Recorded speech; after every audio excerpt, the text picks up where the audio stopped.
नमस्कार और स्वागत है एक बार फिर से आप सभी का आईएएस पॉइंट के ऑनलाइन प्लेटफॉर्म पे। और जैसा कि आप सभी जानते होंगे कि आज का जो दिन है वो है संडे का। और आप सभी जानते होंगे अच्छे से कि जो संडे का जो आने वाले जो हिंदू के डेली न्यूज़पेपर होते हैं वो हमारे लिए इम्पोर्टेंस रखते हैं। इसका एक प्रमुख कारण यह भी बन जाता है क्योंकि जो संडे को आने वाले साइंस और टेक्नोलॉजी का जो आर्टिकल होता है, जो कंटेंट होता है और जो टॉपिक होते हैं वो हमारे जीएस पेपर 4, जो हमारे सिलेबस के जीएस पेपर 4 के एक बड़े भाग जो कि साइंस एंड टेक्नोलॉजी को अच्छे से कवर करता है। तो आइए उसी के अंतर्गत हम कुछ महत्वपूर्ण आर्टिकल्स को देखते हैं और उसको तैयार करने का प्रयास करते हैं। और आज एक बात और, आज के हमारे जो सभी आर्टिकल्स को पढ़ने का अप्रोच होगा वो थोड़ा अलग होगा। जैसे कि अगर हम आज किसी भी आर्टिकल को पढ़ेंगे तो उस आर्टिकल की उत्पत्ति जिस वर्ड से होती है उन्हीं वर्डों के डीपली नॉलेज को हम आज ऑब्जर्व करेंगे और तैयार करेंगे। अर्थात अगर हम बात कर रहे हैं कि जैसे आप किसी आर्टिकल की बात कर लें, अगर vaccine deadline mean to current red tape ICMR clarify, मतलब इस स्टेटमेंट में यही कहा गया कि आईसीएमआर ने क्लैरिफाई किया है। और वो क्या क्लैरिफाई किया है जब आप नीचे हुए दिए हुए कंटेंट को पढ़ेंगे तो समझ में आ जाएगा। अर्थात आईसीएमआर कोई एक संस्था है, कोई एक सिस्टम है जिसने क्लैरिफाई किया हुआ है कि अगस्त 15 तक 15 अगस्त तक जो कोविड-19 की जो वैक्सीन है यानी कोवैक्सीन वो पब्लिक जो हेल्थ के दृष्टिकोण से वो सबके लिए इशू हो जाएगी। अर्थात आईसीएमआर ने किस प्रकार कोविड-19 की क्लैरिफिकेशन को दिया हुआ है, अर्थात कोविड-19 का संबंध किस प्रकार आईसीएमआर से है और आईसीएमआर है क्या, इन्हीं कुछ प्रमुख पहलुओं की हम चर्चा करेंगे। तो बात करें हम आईसीएमआर की, तो इसके पहले हमें जाने कि जो समस्त जो वर्ल्ड चल रहा है, जो समूचा विश्व चल रहा है और भारत भी कोविड-19 के खिलाफ लड़ाई लड़ रहा है और देश के हज़ारों डॉक्टर्स और मेडिकल स्टाफ दिन रात इसी कोशिश में है कि कोविड-19 के मरीजों को कैसे जल्द से जल्द ठीक कर लिया जाए। इसके लिए आप सभी देख रहे होंगे कि टेस्टिंग, आइसोलेशन, क्वारंटीन से लेके अनेक प्रकार के वर्क्स और रिसर्च हो रहे हैं। और यदि हम बात करें आईसीएमआर की तो ये इन दोनों अक्सर हमारी खबरों में बना हुआ है और अपनी खबरों में एक विशेष स्थान लिया हुआ है। और समय समय पर कोविड-19 संबंधित जो भी गवर्नमेंट के द्वारा डाटा हमारे लिए अवेलेबल हो रहे हैं उन सभी डाटा आईसीएमआर की तरफ से रिप्रेजेंटेशन ज़रूर हो रही है, ज़रूर होती है।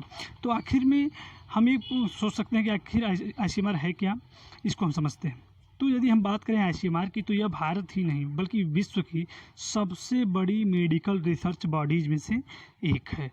और इसका जो इस्टेब्लिशमेंट हुआ था, स्टार्टिंग जो सिस्टम हुआ था वो 1911 में हुआ था, यानी 1911 में आईसीएमआर की इस्टेब्लिशमेंट हुई थी। और समय के साथ कुछ इसमें अपडेट करते हुए सन 1949 में, यानी कि 1949 में इसको अपडेट करने के साथ ही इसका नाम आईसीएमआर रख दिया गया।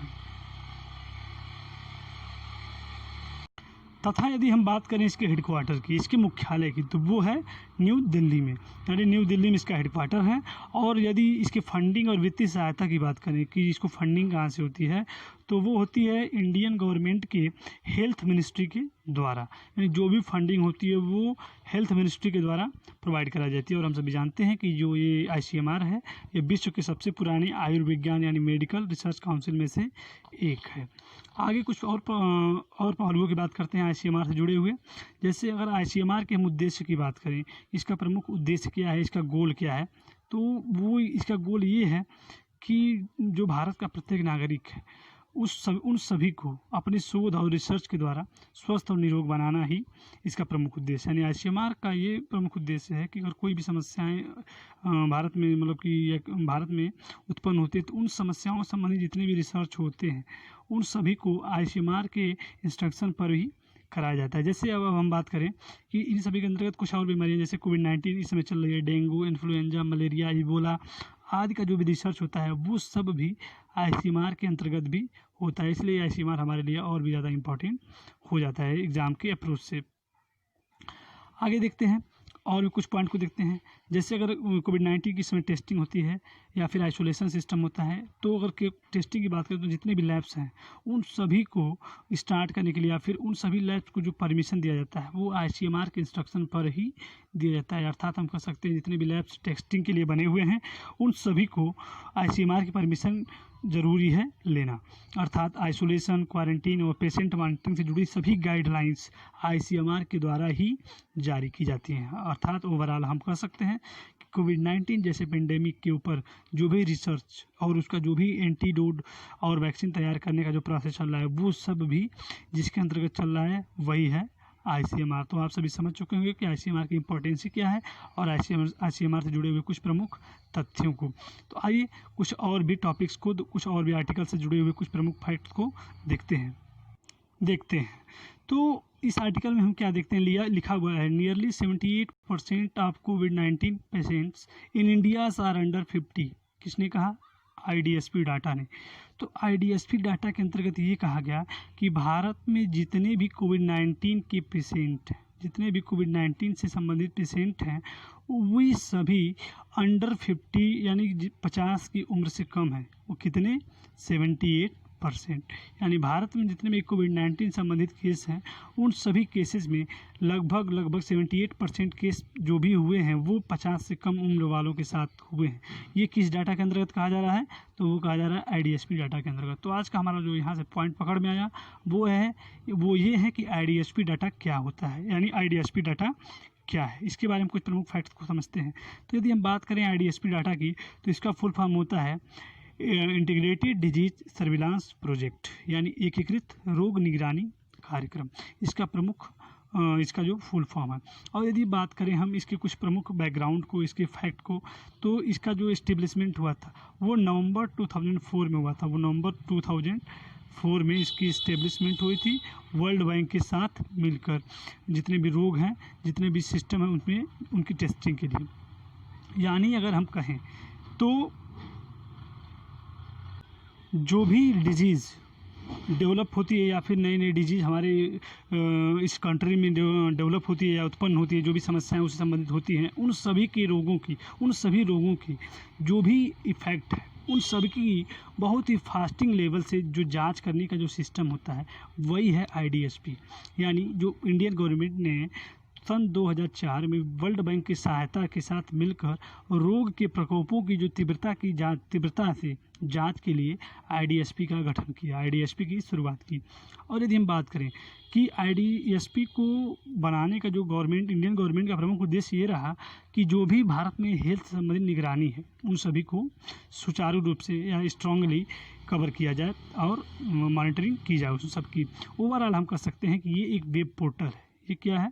एक वेब पोर्टल है जिसके द्वारा भारत में जितने भी स्टेट हैं या फिर केंद्र शासित प्रदेश हैं या फिर राज्य हैं, उन सभी में जितने भी रोगों के संबंधित जितने भी रोग हैं, उन सभी की ऑनलाइन रिपोर्टिंग IDSP के द्वारा की जाती है। अर्थात हम कह सकते हैं कि ये एक वेब पोर्टल है जो कि सभी राज्यों और केंद्र शासित प्रदेशों के राष्ट्रीय स्वास्थ्य मिशन के अंतर्गत जितने भी ऑनलाइन रिपोर्टिंग होती है वो सब की जाती है IDSP डाटा के अंतर्गत। जैसा कि आप इस आर्टिकल में देख पा रहे होंगे कि कुछ प्रमुख राज्य हैं, उन सभी राज्य में जितने भी केस हुए, जितने भी डेथ हुई, जो भी कोरोना वायरस की स्टेटस है, उन सभी चीज़ों को लोकेट किया गया है, दर्शाया गया है। तो ये आज का हमारा जो इस आर्टिकल का प्रमुख बिंदु रहा IDSP डाटा। देखते हैं अगले कंटेंट को, अगले आर्टिकल को, जो कि हमारे साइंस एंड टेक्नोलॉजी के बैकग्राउंड से या दृष्टिकोण से अप्रोच से इम्पॉर्टेंट हो जाता है। तो अगला जो हमारा आर्टिकल है वो रहेगा detecting RNA virus in saliva sample using Raman spectroscopy.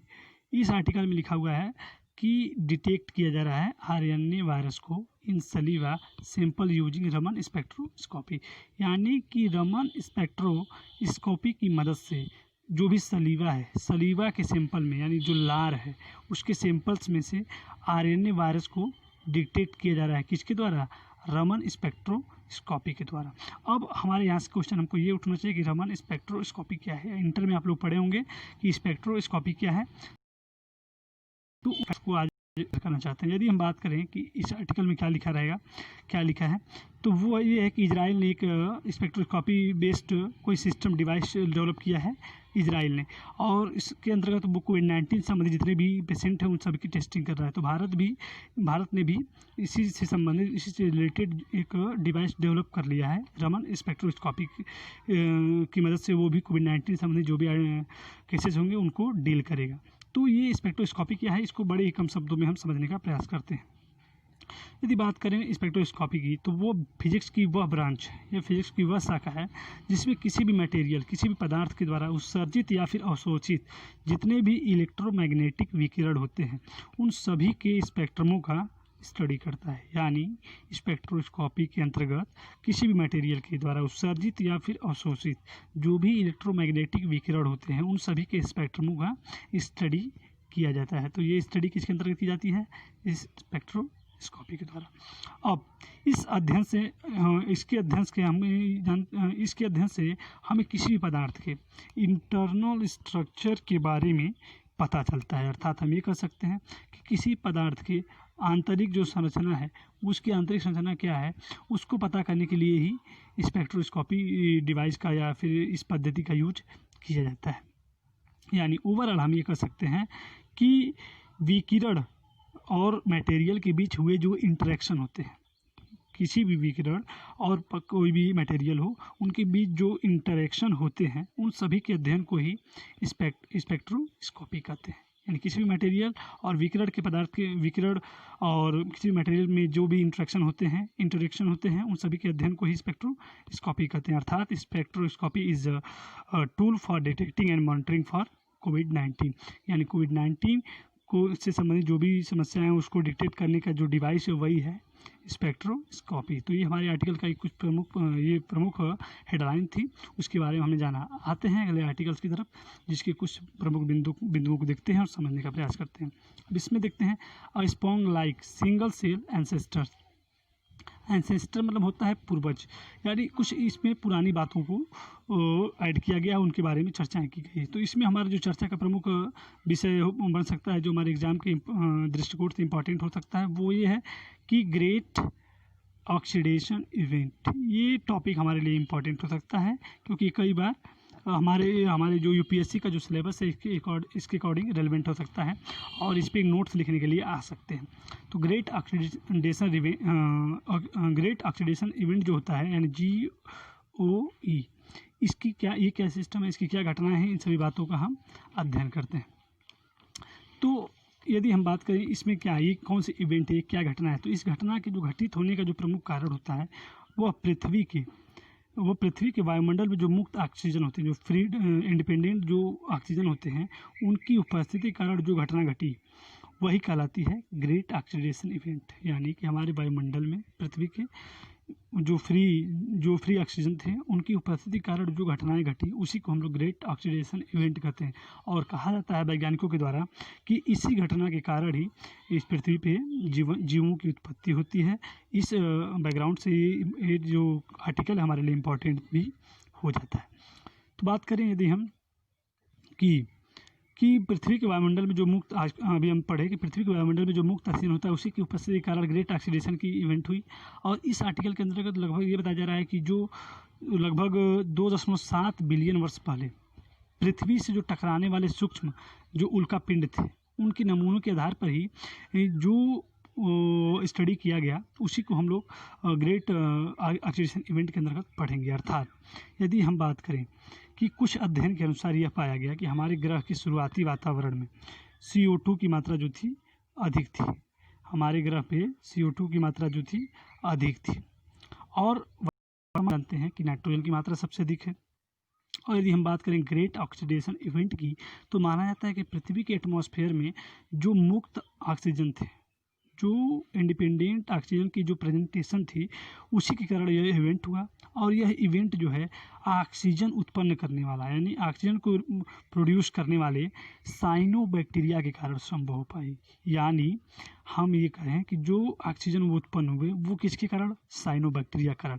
और जो साइनोबैक्टीरिया थे वो लगभग 2.3 वर्ष पहले मल्टी सेलुलर फॉर्म में उत्पन्न हुए थे, यानी बहुकोशिकीय फॉर्म में उत्पन्न हुए थे। यानी ओवर हम बात करें कि लगभग 3.4 बिलियन वर्ष पहले की बातों का जिक्र कर रहा है कि उसके पहले पृथ्वी पर जीवों की उत्पत्ति नहीं थी। अब उसके पहले ऑक्सीजन की उत्पत्ति जो धरती के जो वायुमंडल थी उसमें CO2 की अधिकता थी, ऑक्सीजन की कमी थी, यानी ऑक्सीजन लगभग था ही नहीं। तो ऑक्सीजन की जो उत्पत्ति हुई वो साइनोबैक्टीरिया के द्वारा हुई, जो ये माइक्रो ऑर्गेनिज्म है और मल्टी सेलुलर फॉर्म में था। और ये जो साइनोबैक्टीरिया लगभग 2.3 बिलियन वर्ष पहले उत्पन्न हुआ था। यानी अगर हम बात करें कि साइनोबैक्टीरिया की, तो वह पृथ्वी पर सबसे पुराने जीवों से संबंधित है। यानी साइनोबैक्टीरिया क्या है, पृथ्वी पर सबसे पुराने जीवों से वो संबंधित है और ये जीव आज भी उपस्थित हैं। कहाँ?